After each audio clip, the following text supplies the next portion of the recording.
Muy bien. Bueno, muchas gracias a todos por venir y muchas gracias a todos los que se han conectado y a todos los que van a ver el vídeo en diferido. Vamos a comenzar nuestro estudio de la parashá de Mishpatim, que es la parashá que tendremos esta semana. Parashá Mishpatim es la sexta parashá del libro de Shemot y es la parashá inmediatamente posterior a la que estudiamos de Matan Torah la semana pasada. Bien. La verdad es que todavía no sé muy bien por dónde voy a salir, pero voy a salir por algún lugar porque tengo muchas ideas en la cabeza y no sé si tirar por una o por otra. Pero la base la tengo aquí. Vamos a comenzar así. Si, vamos a comenzar a estudiarla para allá por el final. Porque si empezásemos por el principio sería muy fácil. ¿Qué pasó? No hay mucho que ver. Conéctate al Zoom y mira. Eh, Vamos a comenzar el estudio de la parashá por el final.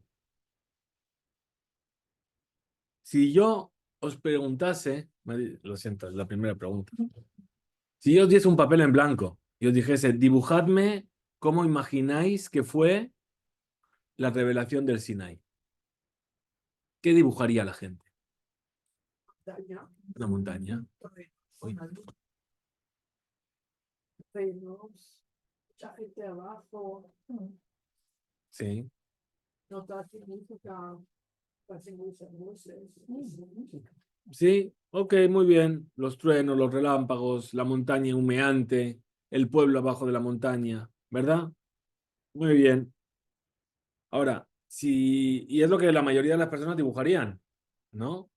Porque esa es la visión que tenemos de lo que es el monte Sinai. No había cerrado yo esto. ¿Por qué me sigue llegando mensajes si lo he cerrado? No. Eh, Eso es lo que todo el mundo dibujaría a priori, ¿no? Muy bien. Sin embargo, si alguien viene y dibuja, viene la Ganenet, la profesora de infantil, y le dice al niño, dibuja, ¿sí? Y viene el niño y ¿qué dibuja? Dibuja vacas, dibuja altares, ¿sí? Del Misbeach, ¿no? ¿Por qué me pones esa cara? Un niño va a dibujar una casa. Bueno, ok, un poquito más mayor. La cuestión es que si alguien viene y cuando tú le dices dibuja el monte de Sinai y te dibuja estas cosas, ¿qué le vas a decir? Creo que te has equivocado. No te he preguntado que me dibujes el Betamikdash, no te he preguntado que me dibujes el Mishkan, ¿no? Bien, pero en realidad, el, eh, si vamos al final de la parashá, nos dice la Torá, dice, Vayectó Moshe et kol divrei Hashem, y escribió Moshe todas las palabras de Hashem. Vayashkem Baboker se levantó por la mañana, va en Misbeach y construyó un altar a los pies de la montaña, Tajatahar. Usted me Matzeba y 12 eh, memoriales, Lishne Masar Shiftei Israel, en recuerdo de las 12 tribus de Israel. Vaishlach en Nare Bene Israel y envió a los jóvenes del pueblo de Israel. Vaya Alu Olot e hicieron ofrendas de Olá.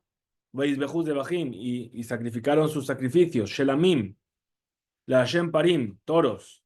Vaikach Moshe Hatziadam tomó Moshe la mitad de la sangre y la puso en un recipiente y la otra mitad la vertió sobre el altar y tomó el libro del pacto y leyó a los oídos del pueblo y dijo el pueblo, todo aquello que dijo Hashem, Naase, Benishma, lo haremos y escucharemos. Vaikach Moshe Tadam tomó la sangre que estaba en el recipiente, Vaisrok Alaam, la arrojó hacia el pueblo, hay quien explica que la arrojó por el pueblo, es decir, la vertió con la cabana de que lo estaba haciendo por el pueblo. Y dijo, Ine dama berit, he aquí la sangre del pacto, asher karat Hashem imahem, que Dios ha fijado con vosotros, al cola de Barima L por todas estas cosas. Estas cosas que nunca nos han contado, cuando estábamos en el GAN y nos preguntaban que dibujásemos el monte de Sinai, parecería ser que es la historia que nosotros conocemos, es solamente la mitad de la historia. ¿Por qué? ¿Qué estamos viendo? Que todo esto, estas ofrendas, estos toros, esto también forma parte del monte Sinai. Bien. Podría ser que esto que la gente pinta, a lo mejor es solamente la mitad de la historia por un tema básico y muy fácil de entender. ¿Por qué? Porque no le vas a explicar a un niño pequeñito cuando le estás contando el monte Sinai que ahí se hacían sacrificios con la cara que pusiste, ¿no? El niño te va a pintar eso. Es verdad. ¿Por qué? Porque no se lo cuentan. ¿Por qué? Porque al niño es difícil de hacerle entender esto. Pero esto que provoca que nuestro entendimiento cuando crecemos está incompleto.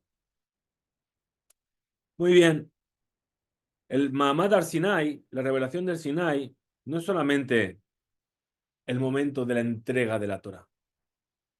Bien. Sino que hay en él también dos partes que son una la contraria de la otra. La primera parte es la parte donde dice la Torá, Vayered Hashem al Har Sinai, el Rosh Har. Dios descendió al monte Sinai, a la cabeza del monte. La otra parte, ¿cuál es? Vaikra Hashem el Moshe, el Rosh Har. Dios llamó a Moshe a la cima de la montaña, vaya al Moshe y ascendió Moshe. Es decir, hay algo que baja y algo que sube. Si nosotros preguntásemos a nuestros antepasados, aquellos que salieron de Egipto, que nos hiciesen el dibujito, está contento el... Que nos hiciesen el famoso dibujo del Mamad al Sinai, ¿sí? Ellos justamente ¿qué dibujarían? En él, ¿no? Dibujarían los altares, los toros, ¿por qué? Porque eso fue su vivencia, ¿sí? La parte principal de su vivencia. ¿Sabes por qué? Porque a fin de cuentas, el monte Sinai era el objetivo al salir de Egipto. La primera parada. Es más, era el objetivo, perdón. Lo he dicho bien, no me pongas caras. ¿Por qué? Porque cuando Hashem se revela a Moshe en el monte Sinai, antes, en la zarza, ¿qué le dice? Dice, cuando saques al pueblo de Egipto, serviréis a Dios en esta montaña.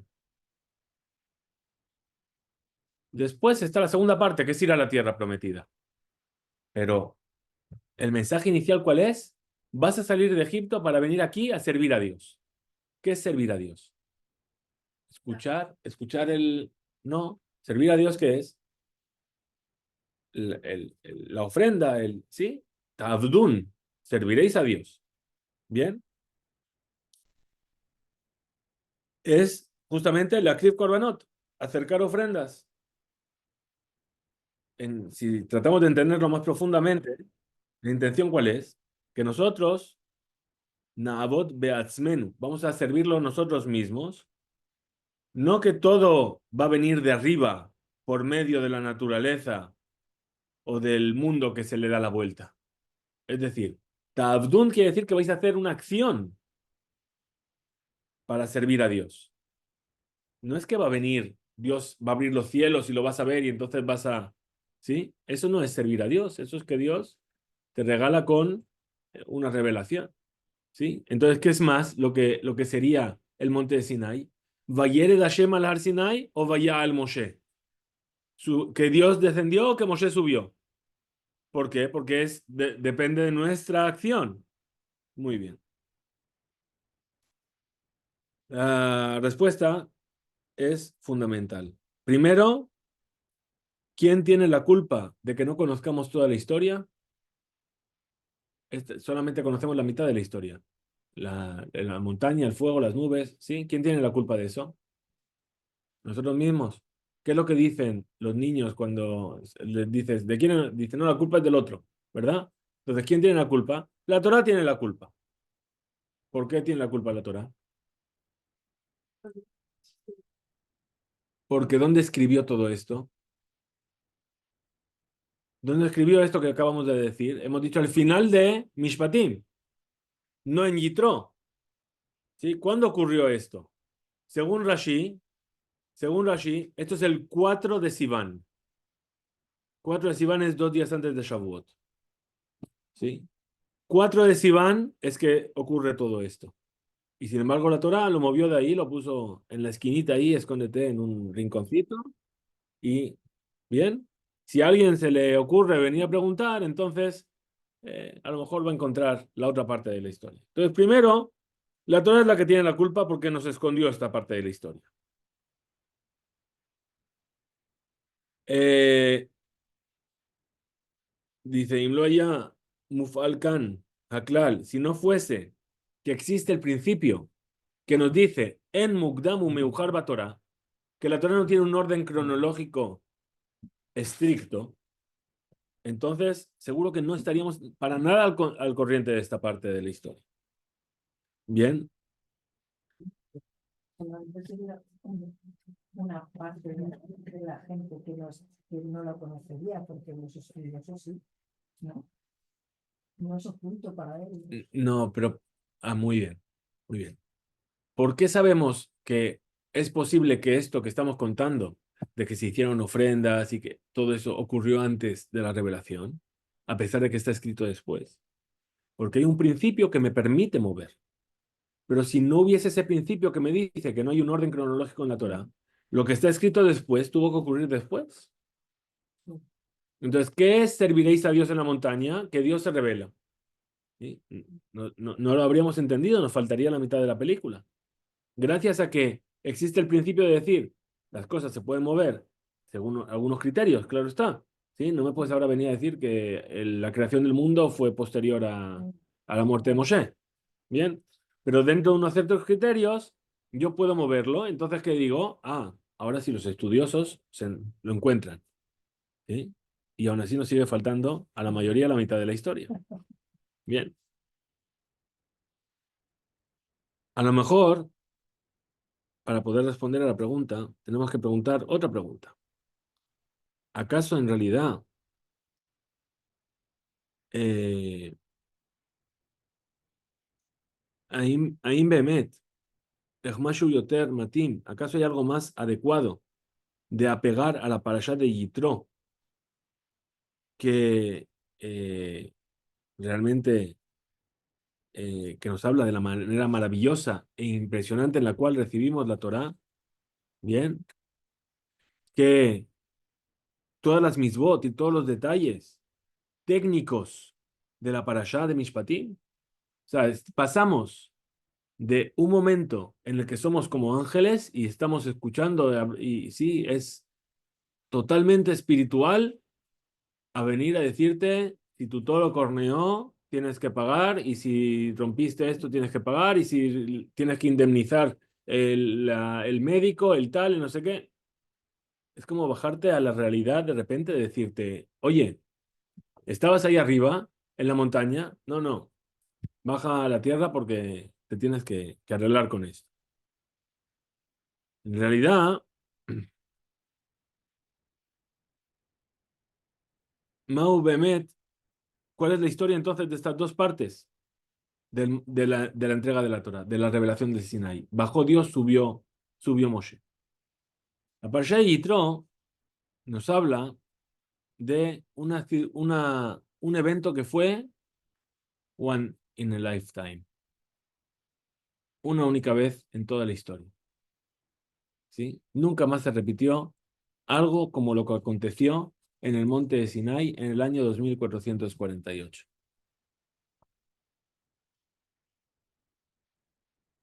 Y además, un evento así es algo que no se puede mantener en el tiempo. Privar a un grupo de personas, que no era un grupo pequeño, del libre albedrío, porque son capaces de tomar una conciencia plena de Dios, es algo que no se puede mantener en el tiempo. Y eso, ¿cómo funciona? ¿Cómo llega a nosotros? Solamente puede llegar a nosotros de arriba para abajo. Cuando Dios anula las leyes físicas y todas las barreras que nos impiden tomar conciencia de Él, entonces ahí ocurre esta revelación, que es por un periodo de tiempo, pero que viene de arriba. ¿Qué hice yo para ello? Nada. Todo un pueblo de seres de carne y hueso vienen para recibir la luz divina. Un evento así no solamente recibir un grupo de mitzvot impresionantes, de ordenanzas, ¿sí? Esta realidad, esto lo que hace es realmente cambiar la realidad. Como nos dicen nuestros sabios, que en el momento de la entrega de la Torá, ningún pajarito estaba cantando, ningún ave estaba volando, no había ningún ruido, el mar se dejó de hacer ruido a las olas, todo fue silencio absoluto. Es un cambio de lo que es la realidad del mundo. ¿Para qué? Para que ese evento pueda ser un evento vivencial, pero ¿de dónde viene? De arriba para abajo. Y no solamente eso, esto es en profundidad la idea de y se congregaron bajo la montaña. ¿Qué quiere decir se congregaron bajo la montaña? Explican nuestros sabios, Rashid trae el Talmud en el Tratado de Shabbat y dice, se congregaron bajo la montaña, quiere decir que Dios arrancó el monte Sinai de su lugar y se lo puso encima de las cabezas al pueblo de Israel.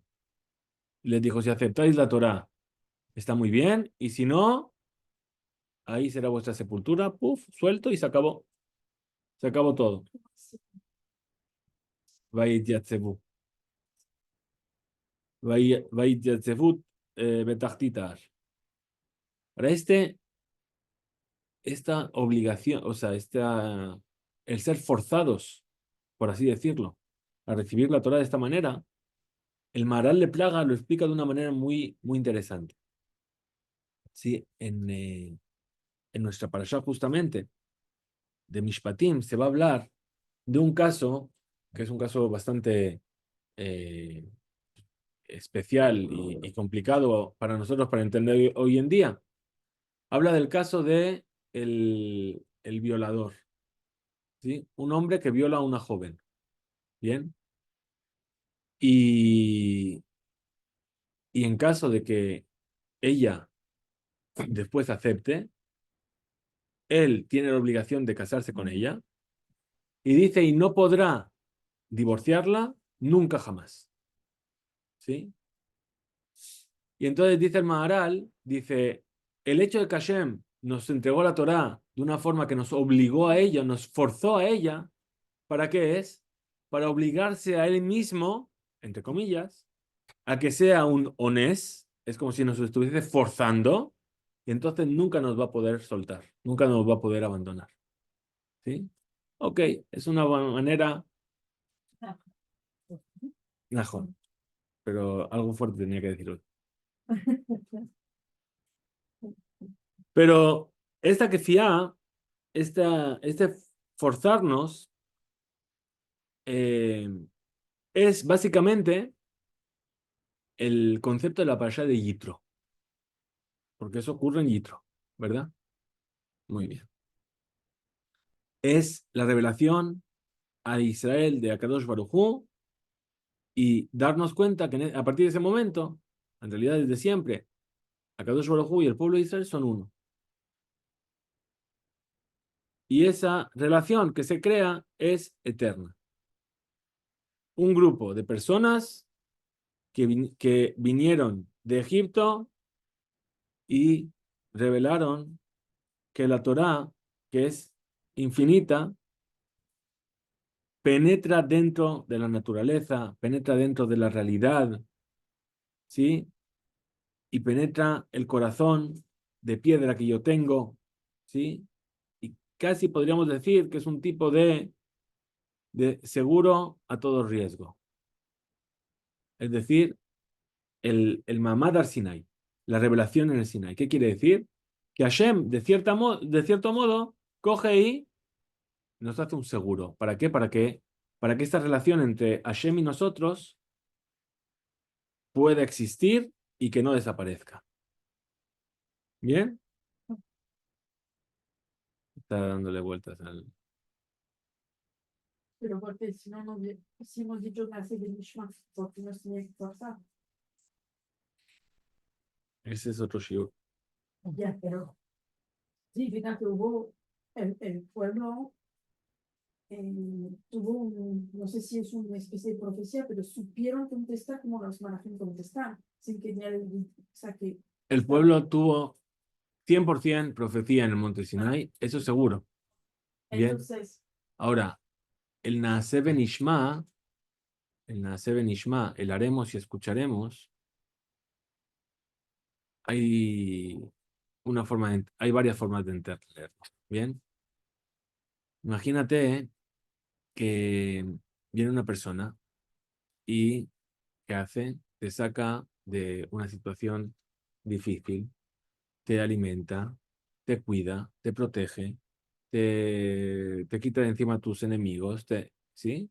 Y ahora viene y dice, oye, me gustaría pedirte una cosa. ¿Qué le vas a decir?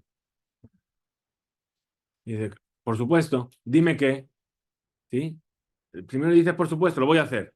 Y después le dices, dime qué. Entonces, pueblo de Israel sale de Egipto, un de los egipcios, ¿sí? ¿Qué va a decir? Dios viene y dice, tengo un regalo para vosotros, se llama Torah, ¿sí? ¿Qué van a decir? Dinos lo que está escrito en ella, o no. Decir, claro que sí, adelante, y después explícanos lo que es. Bien, también además, quizás se evitaba la posibilidad de que si no te funciona otra, el pueblo se podría haber dividido entre los que voluntariamente hubieran querido cogerla y los que a lo mejor hubieran estado reticentes a. ok, ok. Eh, lo que nos dicen nuestros sabios realmente también que es que el momento en el cual llegamos a los pies del Sinai para recibir la Torah, llegamos en unión y en comunión de todo el pueblo. Todo el pueblo estaba, cada uno con sus particularidades, pero todo el mundo dirigido en una misma línea. ¿Bien? Que Ish Echad, Belev Echad, como un solo hombre y con un solo corazón. La otra forma de entender Nasa Ben Ishma es entrar en el detalle de qué es la entrega de la Torah. ¿Qué es lo que nos entregó Dios cuando nos dio la Torah? Torah escrita y Torah oral, ¿verdad? Tanto una como otra vienen del Sinai. Cuando Moshe les dice, Dios os quiere dar la Torah, ¿sí? ¿Qué dice el pueblo? Si Dios nos la va a dar, nace Benishma, ¿sí? Y cuando Moshe viene y les explica, bueno, pero es que esto viene acompañada de la Torah oral. ¿Y quién nos da la Torah oral? Los Jajamim. Entonces dice, yo le firmé a Dios. No estoy tan seguro de. Entonces viene Hashem y dice, no, esto no es, esto es un pack completo. No existe Torah escrita sin Torah oral. Y no hay Torah oral sin Torah escrita. Si ya habéis dicho nace Benishma, entonces tenéis que seguir adelante, montaña. ¿Bien? Es una forma de entender. ¿Bien? Pero ese seguro que estamos diciendo, ¿y por qué decimos que es un seguro?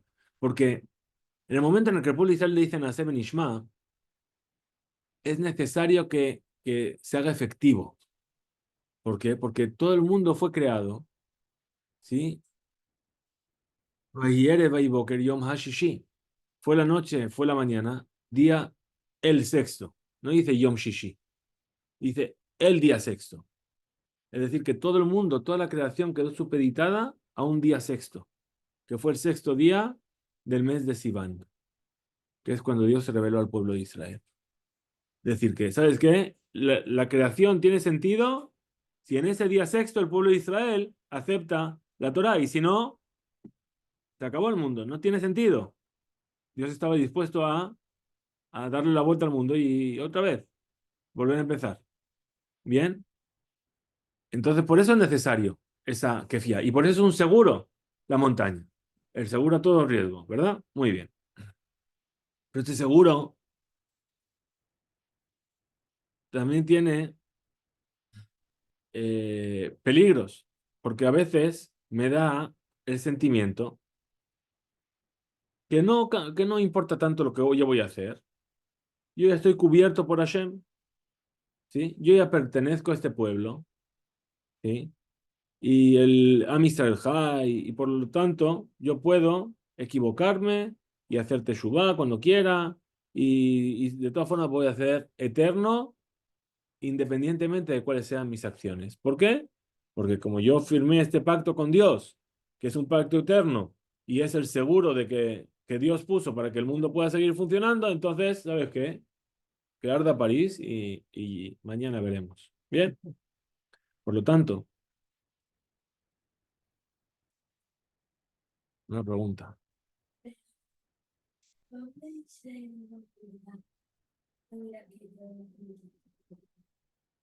El- Si el pueblo de Israel no hubiese querido recibir la Torá, se habría acabado el mundo. ¿Y cuándo recibimos la Torá? No, todos los días. Como decimos en el Shema Israel, Veayu hadebarim haele, asher anochim etzabeja, ayom. Hoy nuevamente recibimos y Dios nos ordena nuevamente cada una de las palabras de la Torá. Gracias por el apunte, hijo mío. Muy bien. Por lo tanto, justamente por ese motivo, viene la parashá de Mishpatim y nos revela que en esos días de la revelación del Sinai, nuestras acciones eran, por primera vez, empezamos a hacer ofrendas. No como la ofrenda que hicimos para salir de Egipto, ¿sí? No, sino que como las 12 piedras que pusieron de memorial por las 12 tribus de Israel. Hay aquí una abodá, un trabajo, que lo que hace que es prepararnos para lo siguiente, para la otra parte. El trabajo que hace nos prepara a través de nuestras acciones abajo, aquí, construir el altar, traer la sangre. Bien, ¿para qué? Para que después llegue la revelación de arriba. Por eso dijimos que esto ocurrió antes, ¿verdad? Antes de la revelación. El 4 de Sivan ocurrió todo esto. 4 y 5 de Sivan, bien, hasta el 6 que Dios llamó a Moshe a la montaña. Trabajo primero abajo para recibir arriba. Hay veces que sí. Entonces, ¿qué dice? Dice, perdón, Shemakdima et yeridat haTorah milemala de mala. Es decir, ese trabajo de abajo se adelantó al recibir la Torah de arriba hacia abajo. El 5 de Sivan, nosotros hicimos ascender fuego de las ofrendas de abajo hacia arriba. ¿Para qué? Para que después el fuego viniese de arriba hacia abajo. Bien. Y eso es justamente el, vosotros habéis visto que desde el cielo yo os he hablado, eso pertenece a la parashá de Yitro, al escenario de Yitro. Pero la Torá retrasó, empujó todo el tema de los korbanot, de las ofrendas que ocurrieron antes que eso. ¿Por qué? La segunda mitad de la historia la retrasó. ¿Por qué? Porque, a fin de cuentas, nosotros tenemos que entender que para la Alot Etaesh, para hacer subir el fuego de abajo hacia arriba, primero tenemos que saber cuáles son las leyes del guardián, que le vas a dejar en depósito algo, cuáles son las leyes del siervo hebreo, cómo le tienes que tratar, cómo son las leyes de aquella persona que roba, ¿sí? Todos los lugares, vamos a decir, tenebrosos que hay dentro de mí. Porque esas leyes, estos mishpatim de los cuales nos va a hablar la parashá, nos habla de lo que es el ser humano, ¿sí? De leyes principalmente que tienen que ver con qué? Con mi relación con el prójimo, ¿sí? Y cómo yo me voy a comportar con él, y a veces voy a ser la persona más oscura. ¿Por qué? Porque voy a comportarme como un, ¿sí? Y a veces no. Cuando yo sepa trabajar esto, ¿qué va a generar esto? Voy a generar que yo voy a encender ese fuego de abajo hacia arriba, y entonces voy a estar apto y voy a poder recibir el fuego de arriba para abajo. La revelación abierta. Eh, todo esto, todo esto lo hace un ratito lo relacioné con otro concepto. Bien, quedémonos con la idea, ¿no? La idea cuál es, que tenemos dos partes en la recepción de la Torah. Bien, la parte que viene de arriba para abajo, que es la revelación, es Yitro. Bien, ¿eso qué es? Es Dios actuando de forma abierta en el mundo, ¿verdad? Y tenemos la parte que habla de los mishpatim, ¿bien? Que es el servicio que nosotros vamos a hacer después, el servicio divino, con las ofrendas, con, sí, nuestro trabajo, nuestro involucrarnos en ello, ¿para qué? Para nosotros revelar a Dios en el mundo, ¿bien? Y eso mismo, nosotros estamos este Shabbat anunciando la llegada del mes de Adar, ¿bien? Cuando dijimos que Dios puso la montaña sobre las cabezas del pueblo de Israel para recibir la Torá, dijeron nuestros sabios, dijeron, ah, bueno, pero esto, ¿qué es esto? ¿Que nos obliguen a recibir la Torá? Aquella persona que quiera liberarse del yugo de la Torá, ¿qué puede decir? A mí me obligaron, ¿sí? Fui coaccionado a aceptar este trato, ¿sí? Cuando alguien firma algo por coacción, ¿qué puede, se puede argumentar esto? Y se libera de... Bien, entonces, ¿sabes qué? Yo voy a decir, Dios me obligó a recibir la Torá. Ya está. Fuera Kipá, fuera Peor, fuera Tzitzit, Honolulu. ¿Sí? Y no, tiene que ser Honolulu. Y entonces, ¿cómo responde el Talmud a esta pregunta? Responde y dice, no, está bien, pero Hadar Kiblu me Ahashverosh. En la época de Esther, nuevamente recibieron la Torá. ¿Cómo es que nuevamente recibieron la Torá? ¿Cuál fue la parte de la Torá que nos obligaron a recibir, por así decirlo? La Torá oral, las órdenes rabínicas. Purim es una fiesta rabínica. Bien. Cuando llega Amán a querer matar a todos los judíos y Esther se revela ante el rey, antes de revelarse, ¿qué pide Esther? Dice, hay que ayunar 3 días. Esos 3 días de ayuno, el último de ellos era Pesaj. Pesaj es una fiesta de la Torá, ¿no? ¿Qué se hace en Pesaj? Seder, se come la matzá, ¿sí? Y vino el rabino de turno, llamado Mordejai, y dijo, señores, hay que ayunar. ¿Pero cómo vamos a ayunar? Es Pesaj. No podemos empujar el ayuno un poquito para que... No, no, el momento es ahora de ayunar. Y el pueblo de Israel ese año ayunó en Pesaj. Anuló por un decreto rabínico una ley de la Torá. Estuvo dispuesto a ello. ¿Qué quiere decir? Ahora sí aceptamos, entendemos que hay que aceptar esas leyes rabínicas. ¿También forma parte de la Torá? Bien. Entonces, de la misma manera, bien, la Torá revelada, perdón, la revelación del Sinai, ¿qué es?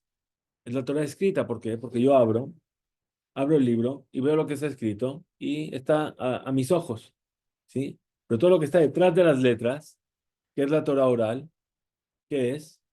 Es encontrar a Dios cuando está oculto en el mundo. Y eso es justamente Purim, ¿bien?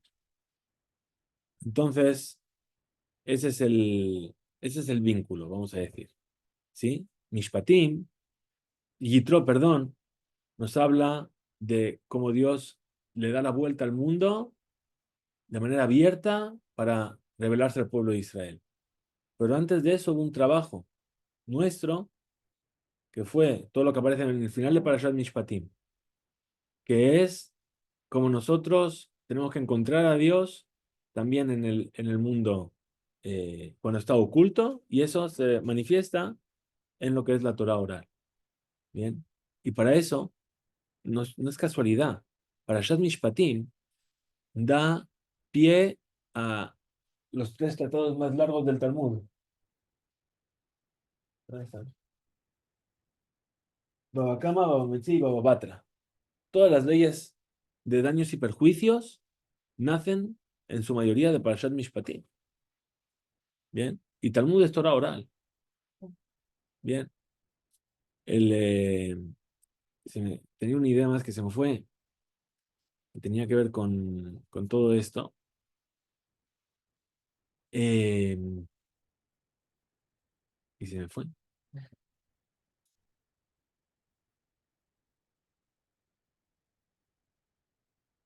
Sí.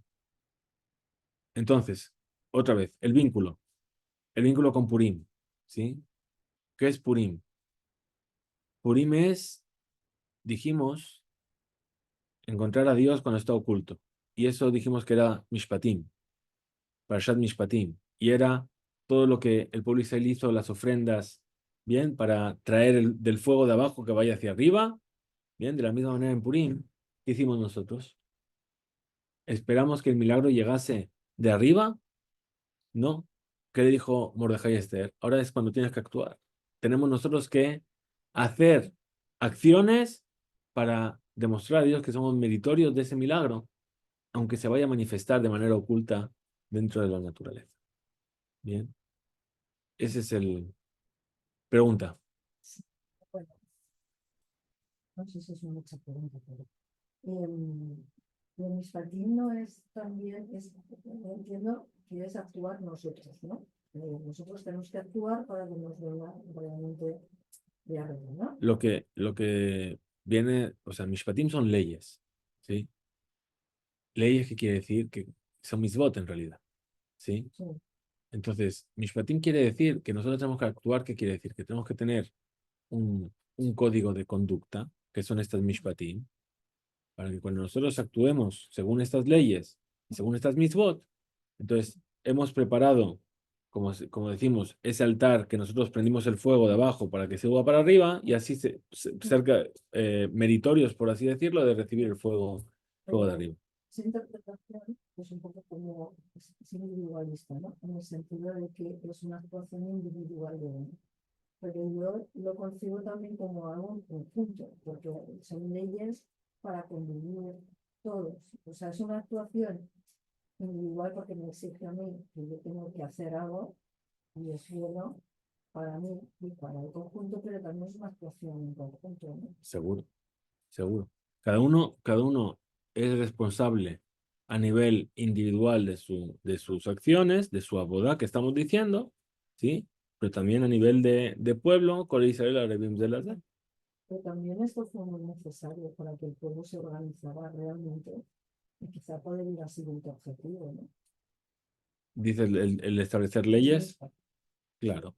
Entonces, esto para terminar de mezclar todo lo que teníamos en la Torá, por eso la semana pasada explicamos que Yitro, cuando viene a aconsejar de establecer tribunales y tal, dijimos que esa parte de Yitro estaba después de Matan Torah.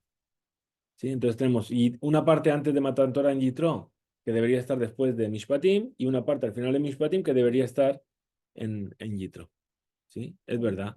Una vez que tenemos la Torá, una vez que tenemos las leyes, una vez que estamos sentando esa base de cómo tanto encontrar a Hashem en el mundo revelado como en el mundo oculto, de cómo nosotros accionar para, ¿sí? Entonces viene Yitro y dice, ¿sabes qué? Hay que establecer un orden ¿bien? Un orden. Y, y, y las dos cosas se juntan. El siguiente paso, ¿cuál es? Dices, hablando del siguiente paso, ¿cuál es? El siguiente paso es el Mishkan, es la construcción del tabernáculo. ¿Y en el tabernáculo qué se da? Se da, se da que uno puede sentir la presencia de Dios de manera revelada, pero también en los detalles ocultos. ¿Sí? Entonces, el Mishkan lo que hace es confluir las dos cosas. Por eso la preparación es la bodá es nuestro accionar para traer, y el Mishkan, y la otra parte que es la revelación, que es la nube que baja. ¿Sí? Cuando se inauguró el Mishkan, ¿qué pasó? Que se bajó fuego del cielo para demostrar que el Mishkan había empezado a funcionar y que la presencia divina estaba ahí presente. Bien, esa es la siguiente etapa realmente. Es algo que hablamos con las chicas en un shooting de jueves, cuando, bueno, Abraham vino es algo que ya había entendido. Cuando pasó la queda Yitzhak, que al final Hashem me dijo, no dañes a Yitzhak y le trae el cabrito. Creo que es un midrash, no me acuerdo, que dice que Abraham le está pidiendo de darle un trocito, de darle un poco con el cuchillo a su hijo, de acabar, de acabar. Dice, pero vamos a ver, ¿por qué tú estás insistiendo? O sea, te está diciendo que no lo mates, ¿por qué le quieres hacer un daño? Porque él entendió para que su acción y su entrega, tanto la suya como la de Yitzhak, para hacer la voluntad divina, para que sea marcada en el ADN de sus descendientes, tenía que pasar por un acto, por una acción, y tenía que pasar para que pueda, Físicamente. físicamente, para que pueda existir en el futuro, que haya realmente algo infinito y marcado en las generaciones. O sea, el concepto de que hay que acabar en la materia las cosas es algo que ya Abraham Avinu lo había entendido, que no te podías quedar porque Abraham, y te habla. No, no. Ajá. Tajres, tienes que acabar. Hacer una acción. Bueno, Muy bien. Mejor. Nace, Benishma. Bien. yo última cosa. Bueno, a lo mejor no es una pregunta muy buena, vamos a decir, a lo mejor no es muy pertinente, pero es metafórico lo de coger la montaña y ponerla por encima de las cabezas, ¿no? Es metafórico. Ah, Es metafórico. ¿Sí? que yo otro pensando que así ¿Qué veo quiere decir? que Quiere decir que el hecho de no aceptar la Torá era realmente el tomar el camino que les iba a hacer desaparecer. ¿Sí? A fin de cuentas, el pueblo de Israel está vivo hoy en día gracias a su apego a la Torá. ¿Sí? Muy bien. Vamos a despedir a las personas que están conectadas. Muchas gracias a todos. Bien, que tengamos todos Shabbat Shalom y que siempre sepamos tanto preparar nuestra abodá, nuestro servicio, nuestro trabajo aquí abajo para poder activar y poder recibir la revelación como en el monte de Sinai, ese fuego que baja de arriba, que tengamos todos Shabbat Shalom.